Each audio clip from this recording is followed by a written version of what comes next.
So my goal today is to walk you through VMware's multi-cloud journey and maybe learn a little bit from you, like what you've been through, etc. So at the end of the session, let me know if I did meet my goal, okay, and if you're clear about like what we did, etc. So how many of you are with infrastructure background here? More than half? Okay, to get to that goal, to walk you through the whole multi-cloud story, I need to set some background to you. What is our infrastructure? Then we also will go through some of the journey that we have done before getting into multi-cloud.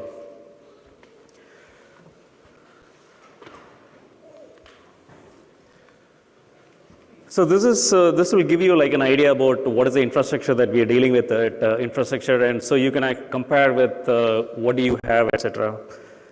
So we have about 9 data centers, and some of these are like very large data centers where we have a huge R&D labs, and some of them are smaller colos that we use, and these are distributed all over the world. And most of the VMware software that we use are all in these data centers. And then we have about 117 offices. And these offices are all managed by IT. So everything from the network, everything in the individual offices are all managed by our teams. And even in the offices, we do have some infrastructure. So if you look at every office, we have like a vSAN type appliance. Are people familiar with the vSAN VxRail? Yeah, so we have an appliance in every office that actually covers all the infrastructure needs for that office. So a need could be like a DNS server, a DHCP server, maybe a proxy, and in some cases virtual firewalls for the infrastructure. So all these offices, 117 offices, have those infrastructure as well. And then this is a number of VMs that we create and destroy on a weekly basis for our own internal development process. We create and destroy about like 1 million VMs every week, and the number is actually going up as we start scaling our products, as we start supporting like larger clusters for vSAN or larger networks for NSX, etc. And we have about 6,000 ESXi hosts. These are all managed by us, but there are large number of additional hardware that's part of the labs. So if you look at our vSAN lab or our NSX lab or ESX lab, so those numbers, if you add those numbers, will be anywhere close to 30,000 servers. Okay, but the 6,000 are basically what is managed, and these are like controlled infrastructure. And you know, there is a lot of discussion about, hey, are containers going to replace VMs, or are VMs going to be there, etc. So, but there is always a use case where you have both containers and VMs working together. So we do use a lot of containers as well, and these containers run on a VM type infrastructure. So we use about 130,000 containers that are getting created and destroyed on a weekly basis as well as part of our development. And this includes our R&D development as well as our IT development. Okay, and micro-segmentation. Are most of you doing some sort of segmentation, micro-segmentation? Okay. So one of the things we do internally is any new application that goes into a production environment, there is a mandate that it has to be micro-segmented. And what we have done is all the legacy applications, we are going back and micro-segmenting them as well. If you look at the total footprint we have about a little more than 150 applications that are on-premise, and out of which about 55 are already micro-segmented, and I think we are planning to micro-segment everything by end of next fiscal year for us. Okay. And are you familiar with the VMware Cloud and AWS? Okay, so this is where is Amazon infrastructure. It's a VMware stack running on Amazon infrastructure, and it's like a managed service that's provided by VMware. And we migrated 3 applications there, but it's 3 critical applications, and then there is a huge pipeline of other applications that we are migrating pretty soon. We'll briefly talk about these as part of the multi-cloud journey. And then this is our vSAN. This is hyper-converged. So we use about 10 petabytes of vSAN storage internally. And the number is growing because as we start moving vSAN into more and more mainstream.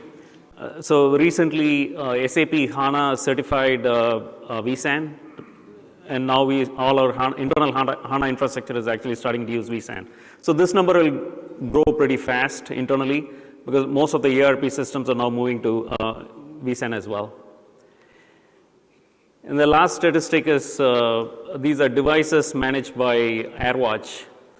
So AirWatch is our MDM solution, and today, but we use AirWatch not only to manage our mobile devices, but we also use AirWatch to manage our Windows 10 and also our Macs. So we have about 73,000 devices that are managed. If you look at the size of the company, we are about 23,000 people. So it's on an average, we are managing like 3 devices per user using AirWatch. Okay. So now, to talk more about the multi-cloud, we got to go a few years back, about 5 years back when we started our private cloud journey. So one of the things we did about 5 years back was VMware was pretty virtualized even 5 years back. But the infrastructure was not consolidated. There wasn't a well-defined cloud. In short, I would say it's like multiple internal clouds, which means that there is no private cloud. So you have all these infrastructure that's all virtualized individually. So these are all islands of capacity that were sort of managed by different teams. And also for different projects, you go through a CapEx process, purchase gear, etc. So that's how it was. So we started this journey about 5 years back to say, okay, we do need a private cloud for VMware internally. And this is more on like as we are growing, how do we grow with the business, etc. And also to start using more of the VMware products internally as well. So when we started, we set 3 goals. Okay, and the goals were, one is basically we need to provide an availability of 4 nines. We started with like a 3 nines within the first 6 months, and then we ramped up to 4 nines. And the reason for the availability is if you're trying to make people change their behavior and go from something that they're using to something that they are actually getting a service from somebody else, you need to offer something more. So we said that that's a minimal requirement. And the second is agility. And when you look at agility, there are 2 types of agility. One is actually to say that, hey, is it like a cloud type agile? So if somebody wants capacity internally, are we really getting the capacity like in minutes and hours instead of actually going through a purchase process? You call it a cloud, but then you still have to go through the whole purchase motion, etc. That's one type of agility we address. And the second type of agility is maybe there is a workload that doesn't fit into this cloud. How can we be agile and actually go fix the problem they have or add a service that people need? One example I can think of was when we started out, we needed to support Oracle RAC. And most of the capacity that we had was the storage was within the VM. So we needed to find a storage as a service. We needed to offer storage as a service so the storage could be shared across VMs to run something like a rack. So that's one of the examples. And the other one we did was capacity-wise, what we did is we built a huge buffer to start with. And then as the total capacity increased, the size of the percentage of the buffer went down a lot. But in the beginning, we planned on having a lot of buffer, so we didn't want to have people wait for that. And the last one was cost effective. And the reason for cost effective is, see, you can actually make people go use it, force them to use it, etc. But you want them to use it irrespective of whether it's VMware internal. You want to be comparable to anything that's available inside or outside. So we said we need to have a cost model. The cost could be high, but over time we want it to be comparable as well. When you start, it's going to be a little high. The other reason we have the cost model was the team that's running this, we wanted them to be cost conscious as well. So you're not doing a cloud just for the sake of it's a cloud or it's something new, but you got to make sure that this is something that's comparable to anything else and even cheaper. It has to be, the idea was it has to be better, cheaper, and faster to get capacity, etc. So these were the goals that we set for the cloud, private cloud. And then how we went about doing this was within IT, we carved out a small team. And the team was fully self-contained. So the team basically had everything you need for network, compute, storage, some database support. So the idea was, if you want to give like a 4 nines availability, you can't actually bounce problems around multiple teams. You need a single team, a single neck to choke from the cloud side to make sure that people basically go and get everything from like one particular team. So that's one of the things that we did. And then, you know, when you build a model like this, the first thought is, hey, why don't we do a chargeback? And that was our first intention also. So why don't we make it a chargeback? There were some problems with that. The problem was there was nothing in the company that was charged to anybody else. I mean, everybody was thinking everything is free. So you go get a data center space, nobody knows. The company was paying the cost, but nobody actually knew what the cost was, etc. There was no model like that. All of the IT costs were getting allocated, sort of like a peanut butter type spreading. So so the problem was if we just start charging for the private cloud, it looked like private cloud may be cheap, but then compared to zero, nothing is cheap. I mean, everybody thinks, hey, this is more expensive than whatever they're getting. So what we did was, for the first 18 months, we went through this model where it's centrally funded, and it is free for everybody. And by the 18 months, two things happened. One is, we made sure that everything else, there was a chargeback. So there is a comparison to the private cloud. So we went and actually built a chargeback model for our data center, for our servers, everything. If somebody's getting a server, somebody's getting a data center capacity, there was a price that they were paying within that 18-month period. The other thing we did was, since it was free for the first 18 months, the adoption went through the roof. I'll show you some numbers in the next slide. And because it went through the roof, our unit costs dropped drastically. Because if you look at it, you do need infrastructure, but the utilization is better when there is a lot of volume. And also, when you build a team to start with, you don't need to increase the team with the capacity. As long as you have coverage, increasing capacity necessarily doesn't mean you need more people. So those were the two things that sort of helped us with the centrally funded model. And today, we are pretty much charged back for all the cloud services. And everybody is getting, everybody is paying for the service, and this cloud team is actually funded by the chargeback model. Okay? Oh, sorry. So the last one was, we got all the support from on the executive side. So what happened is, the CIO and the CFO, they basically said, no more CapEx for anybody. If you need capacity, go to the cloud team. And if the cloud team cannot do it, then let's look at it as an exception. And so that model sort of moved everybody to basically, on one side, the cloud was free, and on the other side, there was more resistance put on people buying additional hardware. And it was allowed only for very critical projects. And the way we did that was, we got brand new hardware for the cloud, and then slowly, as other hardware depreciated, we started moving all the funds into this, so we were able to build a capacity over that. Okay, so this is basically on the cloud journey. This is the beginning of a cloud journey. So if you look at the numbers here, I said 2013 is sort of when we started. Yeah, 2012 was, it's towards the end of 2012.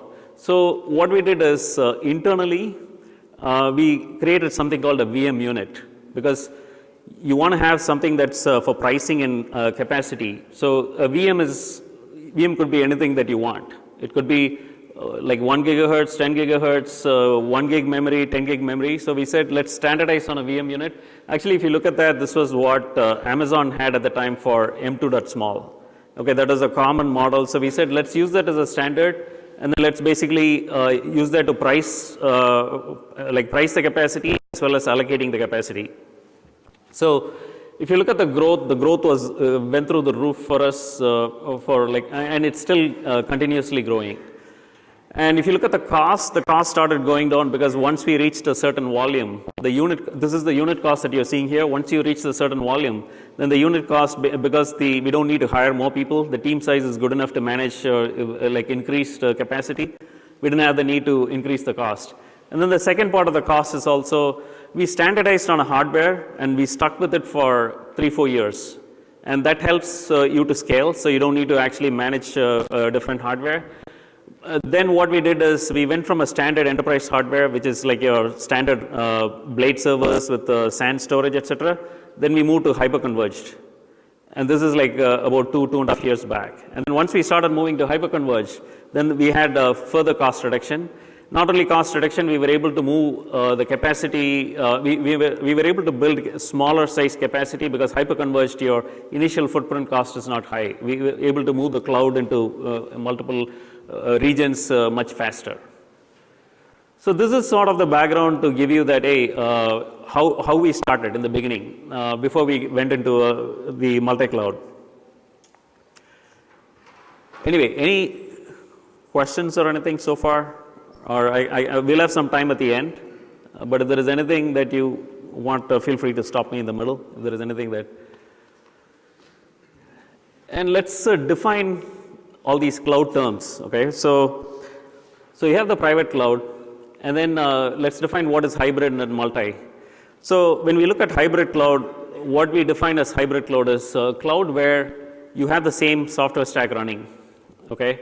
And the advantage of a hybrid is it's very easy to move workload from one cloud to the other because it's the same underlying infrastructure is same.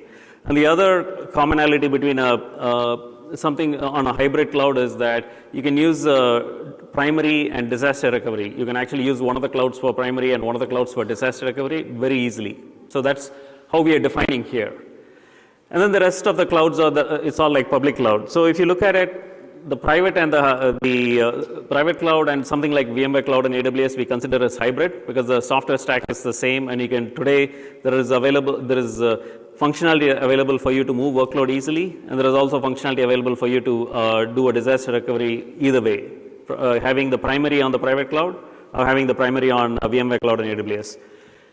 If you're using multi-cloud, I think the model is, okay, you do need a common provisioning and consumption layer, meaning you have like a standard API that actually can go into the different clouds and do that. So that's the interface internally we have defined. So if it's hybrid, there are some additional functionality, but if it is multi, meaning you can go to any cloud, we sort of have a common wave that we provision and consume the capacity there. So when you look at multi-cloud, we got to look at like why there is an adoption towards multi-cloud. Okay, so we looked at it internally, and we'll talk to a lot of customers and talk to a lot of other partners as well. And one of the first reason is cost and utilization. You know, one thing, we have a huge private cloud, and our private cloud cost is significantly lower than any public cloud that you can find, even with long-term commitments. But the problem I have is I don't want to actually build my private cloud for peak capacity. Say my business has like a huge sale on Thanksgiving or something like that. Do I really want to actually build for Thanksgiving sale and then let it be idle for the rest of the year in a private cloud? So that's some of the cases where you want to look and say, hey, how do you utilize like a private cloud with like multi-cloud, whether it's a hybrid or like public cloud, etc. So that's one of the reasons that we are seeing. And then the second is resiliency in disaster recovery. Even if you have, so it's more like, do you want to put all your eggs in a basket? So even if you have two disaster, you have like a primary data center disaster recovery, the challenge is going to be that you still have certain commonalities. You have like people that are common, you have like network that could be common, etc. So is there a use case for disaster recovery and resiliency, having it distributed across multiple clouds? And then if you look at disaster recovery, so the standard IT disaster recovery is that you have a primary data center and you have like a disaster recovery data center that's pretty much identical capacity, and it'll be running idle for most of the time. And there is a very good probability that you never actually fail over, because normal failover with enterprise applications, you need to take a downtime, and there is a good probability that you never take the time to do the downtime, and then you may never use it at all. So having something like that in a cloud where you can ramp up the capacity and down the capacity during a disaster event is actually one of the drivers that we see. The other driver we see is vendor capabilities. So there are certain services that are available only with certain public clouds. And so maybe there is a particular service that you like in a public cloud. So we see that as another reason. And also there is always, people want to have some sort of an independence, have the ability to switch between vendors. And then compliance and security. So this applies both ways. There are some workload that you may have a need to keep it inside your data center. And then there may be some workload that you want to keep it in a particular country for whatever compliance reasons, and then you don't want to go build a data center in those countries. So you may end up actually saying, hey, let me actually have these different clouds because I need to have compliance across all these assets. The other one is shadow IT. So how many of your companies don't have shadow IT? Okay, two of you. Good job. I think you are doing a very good job in your...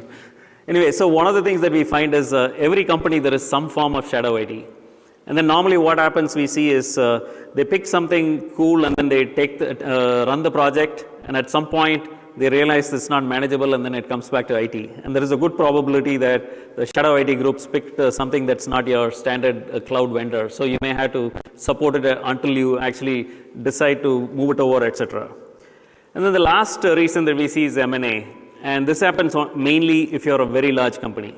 If you're a very large company, most likely you acquire a smaller company, and most likely the cloud standard and the cloud tools that they use may be different from the cloud tools that you use. And then you need to, over time, figure out whether to move them to yours or leave them there, depending on what the business criticality, etc. So these are sort of common drivers that we see. I'll just take a quick break. So, I mean, you guys are all in the same industry. Are there any other drivers that anybody sees here? And there is a mic there, so if anybody want to raise hand, anybody sees something different? You all see about the same reasons? Okay, there's one person. Can you just wait for the mic? This one.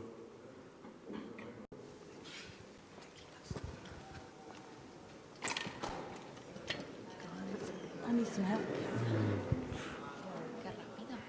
Sorry about that. I think there was. Which one? Yeah, just get the mic.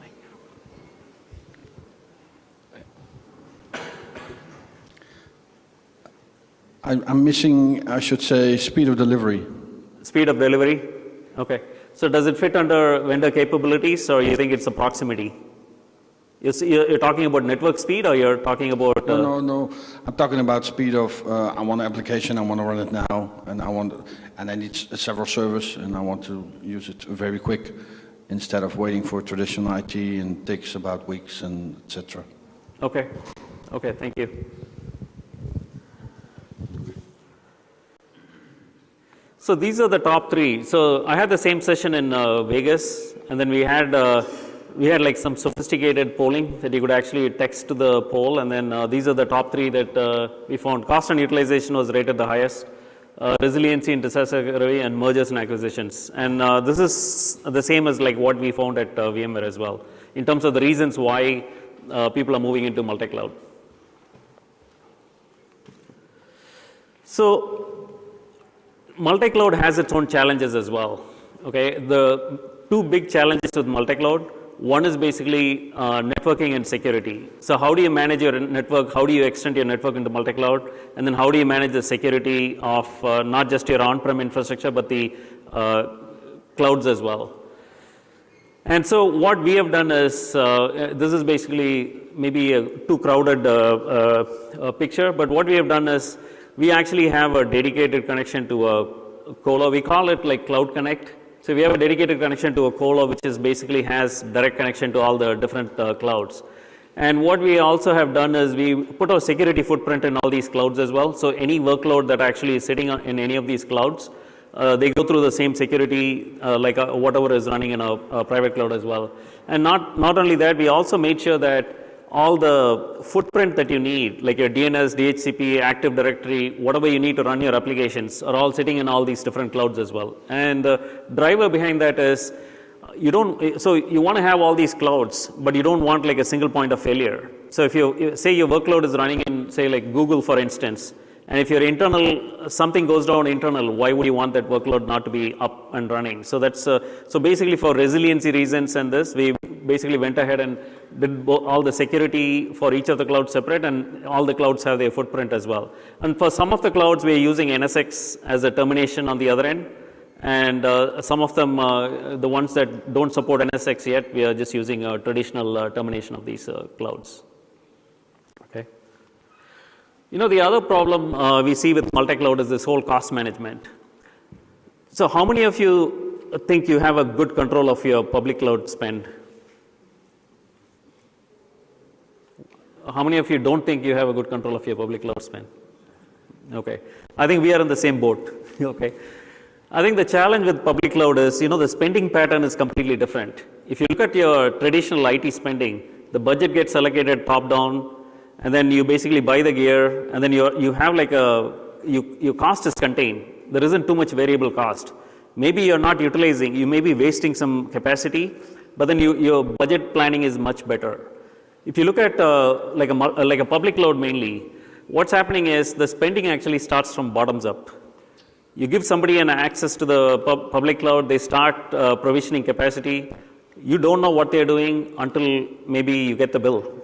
And maybe the employee is not there anymore, and then you keep getting bills, etc., for continuously. And it's so easy to ramp up any capacity and the cost. It's like very difficult to manage this. So one of the things that we did is, anyway, so what we do is internally, we use a tool, and if we really like it, we buy it. So I think we started using Cloud Health for the last year. And then I don't know if you're aware that we acquired Cloud Health recently, because I think it is filling a big gap internally for us as well, associated with the public cloud. So the challenging, and the other challenge you have is every public cloud has its own mechanism, like how do you manage this, etc. So even if you're good at managing one public cloud, it doesn't necessarily mean that you can apply the same thing everywhere else. The terminology is different, like how they allocate capacity, everything is very different. And also the user management. Most of these public clouds, it's very difficult to tie them into your access control, etc. So it's basically once you give them access, and if you give them credit cards or you give them PO, then I think the problem is like how do you manage it, etc. So internally, what we have done is, as part of Cloud Health, what we have done is we do a few things. One is there is an analysis of all the workload to say, hey, if this is a workload that's on demand, for instance, let's take AWS for example. What we do is, if it is on demand, and if it has been running for like a year, why do we have to pay on demand? So switch it to, so there is like some optimization that we do. And then the other thing we also have done is we created all these budgets by cost center. So the budget is not at a GM level, so there is a budget at a cost center, and there are triggers. So on a weekly basis, if the cost is actually trending higher, the finance person who's managing that particular BU gets a notification, and then the manager of the employee who's actually using more gets a notification. So we have built in a lot of these tools. So even though it is not as good as the internal infrastructure management, but the public cloud cost management is much under control right now.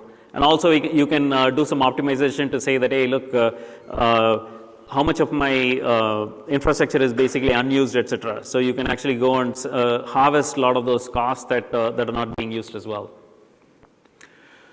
So now that we have gone through the cost management and the two problems that we see, we'll just go through a couple of use cases where we are using multi-cloud. So the first one is like a hybrid cloud use case. So if you look at hybrid cloud, right, we talked briefly. So one of the advantages of hybrid cloud is the infrastructure stack is the same. So there is you can actually move workload, and you can have like a disaster recovery and primary between these two clouds very easily. It's at the infrastructure level. So one of the things that we did is, you all registered for VMworld at vmworld.com, right? And vmworld.com for us is like a very seasonal website. So during the VMworld US and during the VMworld EMEA, the utilization is high, maybe like 30x, 40x than normal. And then once VMworld EMEA closes, then pretty much it goes into a dormant phase until maybe a month or 2 months before VMworld US. And what we did is, this is a good use case for us, so we moved it to VMware Cloud on AWS. Today, if you actually go hit the website, it actually goes to VMware Cloud on AWS. But at the same time, since VMware Cloud on AWS was relatively new to us, what we did was we basically put the disaster recovery on our on-premise. So at any time there is a problem with VMware Cloud on AWS, we can actually ramp up the capacity on-premise and then flip it over to like on-premise as well. So today, the primary is running on VMware Cloud on AWS, and the disaster recovery is running on on-premise. And also the way this is designed is, if for whatever reason, the internal network goes down at VMware or any of the internal services go down, this service is not affected at all. So the service is always up and running. As long as VMware Cloud on AWS is up and running, the service is up. If there is a problem with that, we have the ability to completely bring the application like on-premise, and the time it takes for us to flip it is about 5 minutes right now. Okay, because there is continuous synchronization of the data, and then we just need to flip it over. So this is it's a multi-cloud, but it's more of a hybrid cloud use case. And then another example is, are you familiar with the Handson Labs? VMware Handson Labs? So there is a section at the Handson Labs here. So, and the Handson Labs is like an annual, it basically goes all around the year.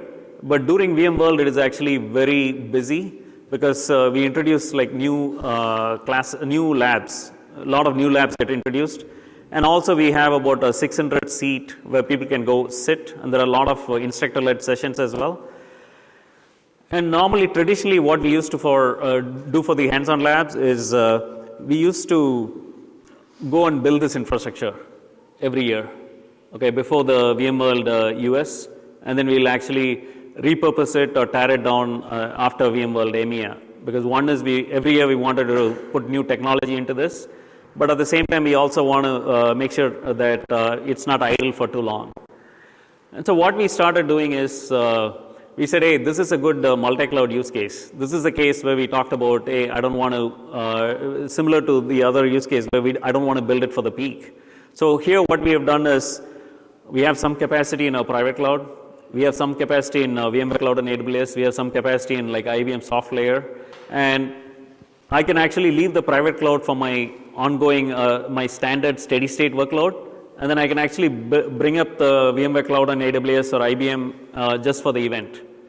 So today what happens is the VMware Cloud and AWS capacity that I use for the event gets used only for 4 or 5 days. The team used to spend about like $7 to $10 million to build this infrastructure for the event.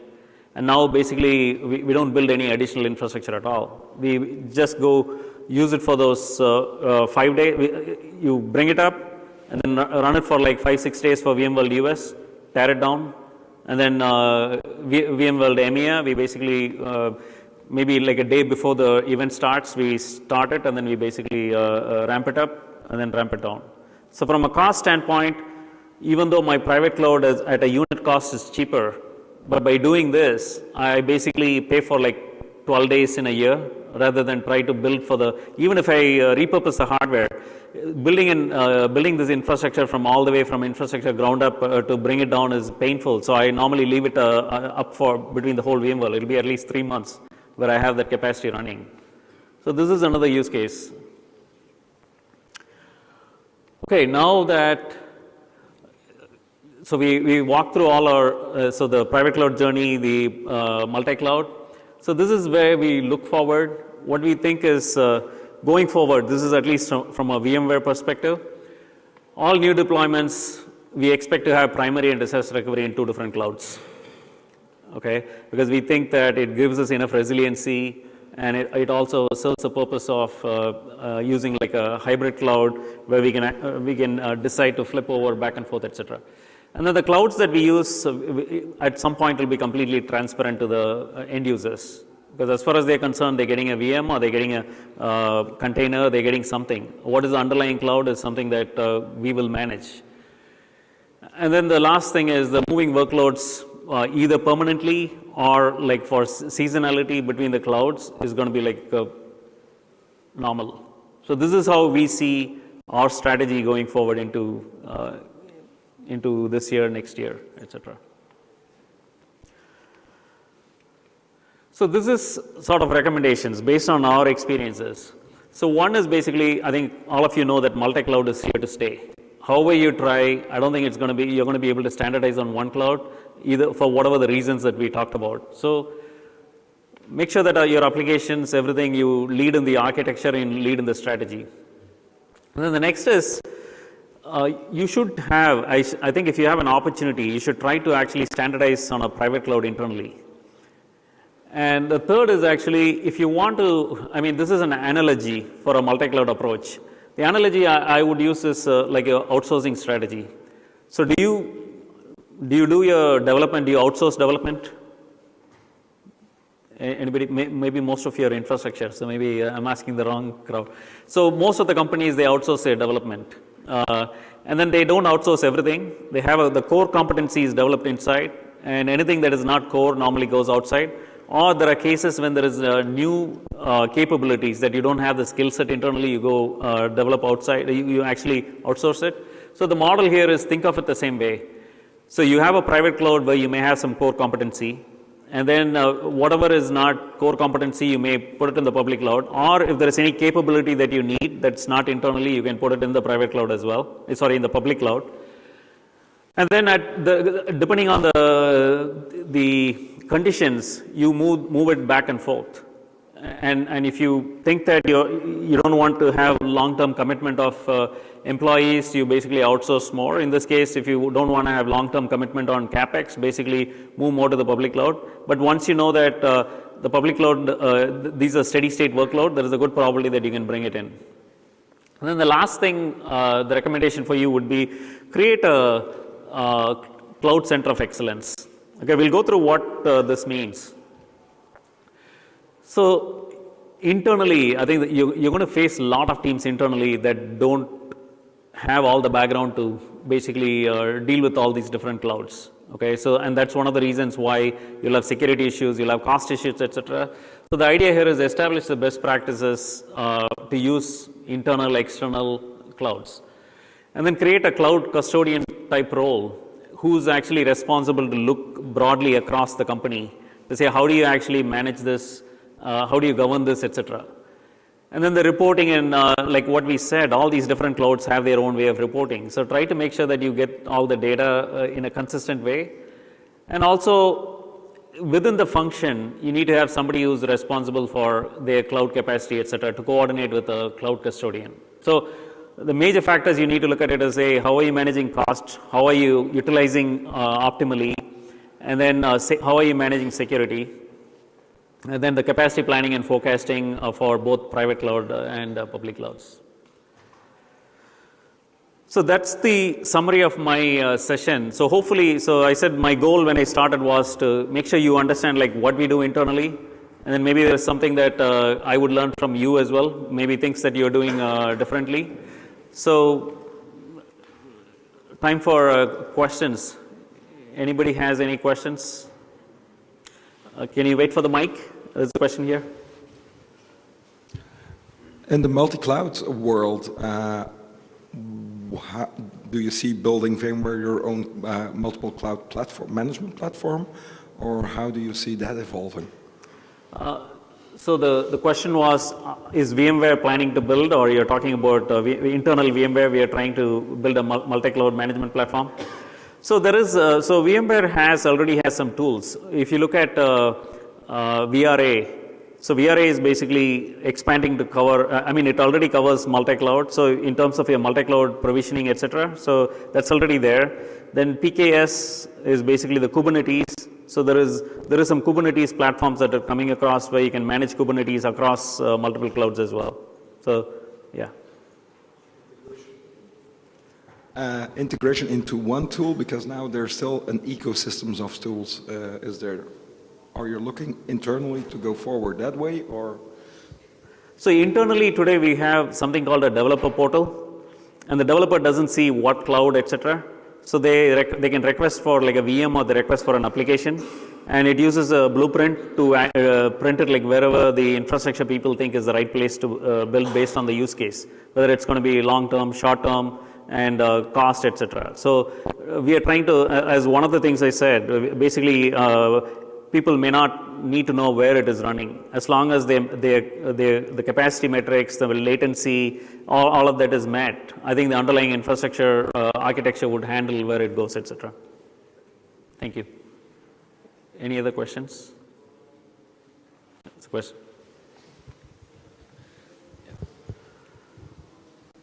I was wondering what challenges did VMware experienced for single sign-on, identity and access management, and also enabling SaaS partners for the daily operations, etc.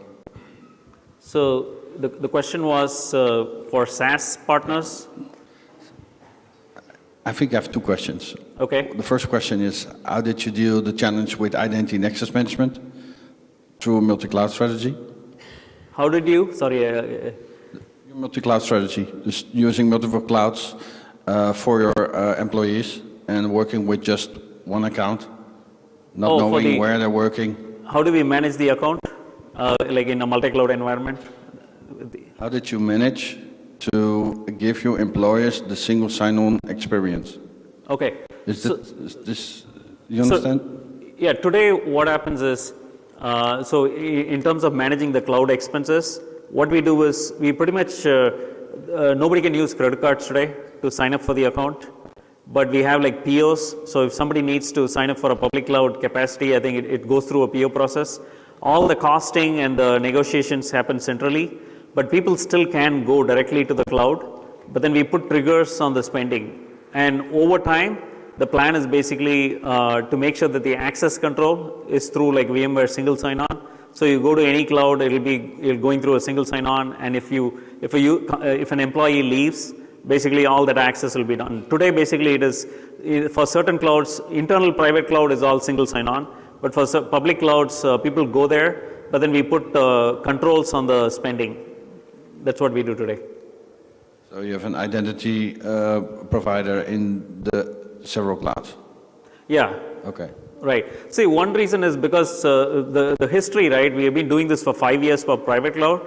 So that basically the team is already embedded into all the different organizations within the company. They know that this is a team that provides all the private cloud. So it's easy to basically use the same team to manage the public cloud as well in terms of capacity provisioning. The only difference is in the case of the public cloud, the infrastructure management is not done by the IT team, but everything else in terms of cost management, everything is done by the IT team. Thank you. Welcome. Any other questions?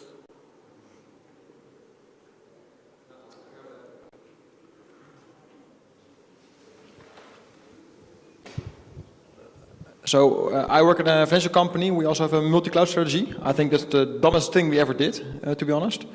Meaning multi-cloud, we have Azure and AWS. And what we see is that the compatibility is 0. So if you build something cloud native, you never get it out. If you build something in Lambdas with security groups, and you want to reprovision it on Microsoft Function apps with their security groups, it won't work. And even with containers, everything that you put in cloud, and they are going to use cloud native, and getting higher up in the stack, so getting more value from the cloud, because Lambdas is cheaper and you manage less. Right. But you dig deeper into the cloud, you never get out. So how do you manage to because you say, yeah, we use this to avoid the lock-in, so we are portable, but our experience is actually the opposite.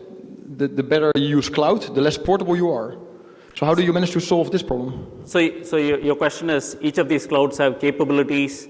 That's what differentiates the cloud. And if you provide a common service, you're not actually utilizing all the cloud functionality.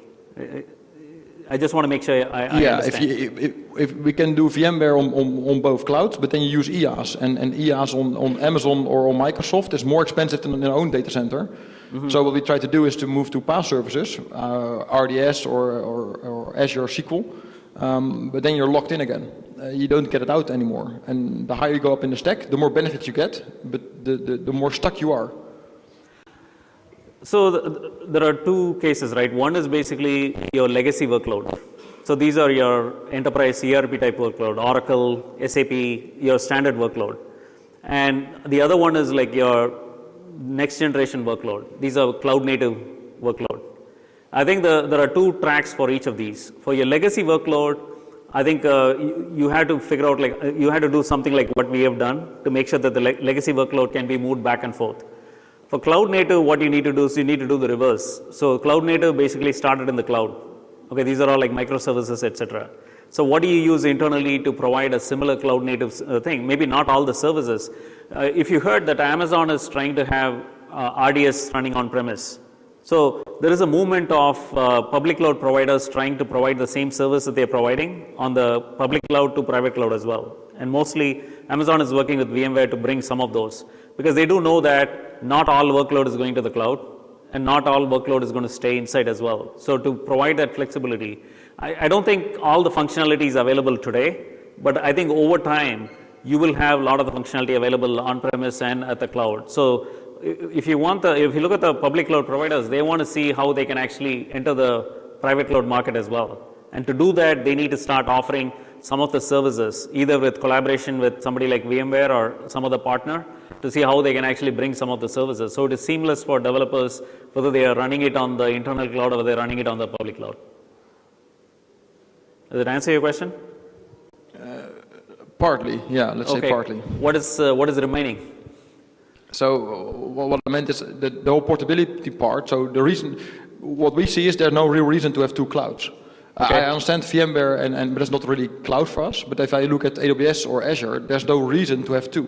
Because functional, they can do the same things. That they grow, they do the same things, and functionally they're more or less the same. And I know this whole belief discussion in our company at the moment. People who believe in Azure, people who believe in AWS. But if you zoom out, they do the same things. So we have two clouds with no real benefits of two clouds because the differentiator is not functionality anymore. Cost might be a differentiator, but cost is you can negotiate about cost. So cost is also flexible. So there's no benefit, and we see so much complexity because we have two clouds. So if you put one application in one cloud and you want to have it talk to another application in another cloud, yeah, that's just horrible. And on skill level, on technical solutions, how you manage your resources. So we use Terraform, ARM, and CloudFormation. No single solution there. We use GitLab, we use Concourse, and use VSTS. No single solution there. For management, we use App Insight, OMS on one side, and then the cloud native variants on Amazon. And functionally, it's the same. So there's actually no reason to go for two clouds unless you really hate yourself. And actually, we as a company are hating ourselves because now we have two clouds and people really believe in the cloud they're using, don't want to get out of it, and we're stuck. And now I got a couple of teams doing Amazon, a couple of teams doing Azure, without benefits, but still I have to keep those clouds running because, yeah, I've got users there. And what you'd say then is, yeah, but you can move from cloud to cloud. No, we can't because we tried and it's impossible. And if I do, and I can do it with IaaS, I can put IaaS on both clouds, but then I have really expensive IaaS running on AWS and Azure, which is also a dumb thing to do. So the whole multi-cloud, I just don't get it at the moment. So if I can go back in time, the only thing I would fix is that, a couple of things, but one of the things I would fix is that I would kill one cloud in our company. Now, ideally, in an ideal world, you want one cloud, but what I'm saying is, say you acquire a company or you merge with another company, and they have a completely different cloud. You're going to meet this problem one way or the other. You can go back in time and fix the problem that you had, but you can't go back in future. So in the future, if there is a company that you're merging with, or other different reasons, maybe there is a special functionality. So if you can, what I'm saying is, yes, if the less number of clouds you have, maybe your manageability is better. But I don't think the world is going there. I think it is because of either functionality or the different reasons that we are looking at. That's a fact, and it's going to be very difficult once people start using it as well. And even if you acquire a company, and if you are worried about the growth of the business, then you would actually leave them alone. You won't try to merge and try to standardize, etc. Over time, you'll try to rationalize. And when I say move a workload between the clouds, that's mainly on the hybrid type. It is much easier to move. I think if you're using a multi-cloud, then you need to have a layer to say, hey, how do you provision? Unless you can provision the workload through a common interface and consume the resources through a common interface, it's not easy to move. So if you go back to the original slide, we said, hey, if you're running a hybrid environment, you can have a primary disaster recovery seamlessly, and also you can actually have workload move back and forth because it's the same infrastructure. But if you have like multiple public clouds, it is not there. So you just need to say that, hey, I provision the workload here, and tomorrow you want to move it, you have to reprovision it in another cloud and deprovision it in this cloud. That's basically the way you move between all the public clouds. I think your intentions are right. How do you basically standardize on one for efficiency? But for one reason or the other, you will end up with that. I'm just saying that it's a inevitable place that we are going to be as IT. So I'm just saying that we just got to be ready for something like this. How do you manage it, etc., and then plan it in a way that you don't go beyond two. Just at least, hopefully, the two meets all your needs. Okay. Okay. Thank you. One cloud. Can you get the mic? Sorry. Yeah. So what happened if you go with one particular cloud and the cloud vendor decided to screw you and jack up the price by 10x? You know, I think that's.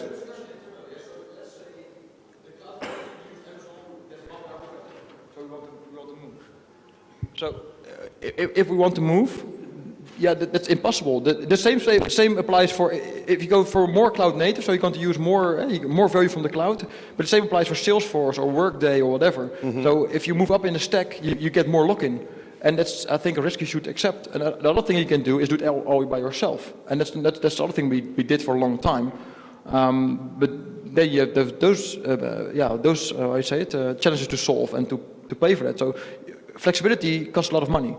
And we're now in the debate, so, okay, what is the risk that Amazon will be bought by our competitor? Or what's the risk that, Salesforce, or we also use Salesforce, we use Workday, that they will go bankrupt? That's a risk. But the alternative is do it all by yourself. So the more cloud native you get, the more, and Workday I think is as far as you can go in cloud native, the more lock-in you have. And that's a problem. And we have to discuss with the business as well. They say, yeah, we've got an exit strategy because we make a backup of the data. Let's look there, on this disk. Yeah, but data is nothing without application. So this is actually a very big discussion in our company. Yeah, I mean, I totally see this as what VMware is providing a lot of options for the customers. So then you're never locked in. It gives you a lot of flexibility. I think what Velchamy is seeing is that multi-cloud is one of those options that allow customers to flex. And at least that's how I'm interpreting it. But I totally see where you're going as well. I but mean, it is only valid when you stay on IaaS. If you move a little bit higher in the stack, so go to PaaS or FaaS or whatever, you're stuck. Yeah. And IaaS is for us as a company is way too limited. It's expensive. I have to manage everything myself. There are no benefits. If I move to IaaS, I can stay in my own data center. Or ask IBM to provide some hardware, or ask someone else to provide hardware. What our strategy is to move up the stack. So we want to use serverless, for example. But the serverless function on Microsoft works differently than the function on Amazon. And if I want to make it secure, I put security groups in place, and then I get even more stuck. And then I want to do EAM, I get more stuck. And the monitoring, I get more stuck. But I also get more value. So it's really a tough decision. But IaaS for us, we did the calculations over and over again. It's really a lousy business case.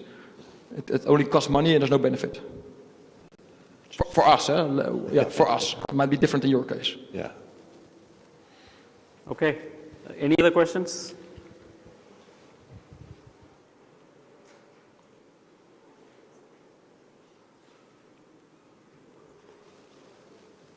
Right. Do you foresee someday when your private cloud ceases to exist? Possible. I think the question would be this. I think like one of the things, what was talked in the back, right? So do you want to have something leveraged? So the question will be very simple. So I gave an analogy of the outsourcing model. So at one point, do you think you won't have any developers in your company at all? If you are basically a development company, it's quite possible. But ideally, you would like to have the option, and you would like to have some core technology like on-premise as well. Because once you lose that skills and all that, there is no way for you to go and build anything. So if you believe at some point that the public clouds are more efficient, and then you basically can move between all these public clouds, that gives you all the thing, and you don't need to do any core infrastructure for any of your products. It's quite possible. I think internally for VMware, maybe it is not, because we develop a lot of products for customers. But if I'm looking at it purely as a, so I'll tell you this, if I start a company, if I start a startup, most likely I'll start only with public cloud. Okay, and because that is easy, I don't need to spend CapEx. There is a lot of reasons why I would start that way. But at a certain point, if I'm using this infrastructure a lot, and if I think that I could actually run it cheaper internally, and my workload is very stable, then I may actually at some point at the size of the company, I'll bring it in. It depends basically on what is your core competency, what type of business you are in, and then what is your scale. I would say for very small scale companies, that is very possible. As you get bigger and bigger, it's basically a balance, like how much of it, and when you get bigger, your private cloud cost is also going to be cheaper, because I think scale is what drives the cost down. And there is a possibility, but if you look at the legacy workload, some of the legacy workload, it's going to be very difficult for you to move to the public cloud, because I don't think they are built for that, and that will take a lot of time. But for your question is, it's definitely possible, but the probability is relatively low, like for a company the size of VMware.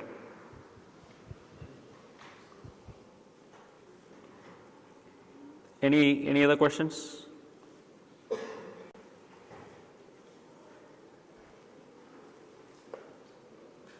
Okay, thank you for the participation.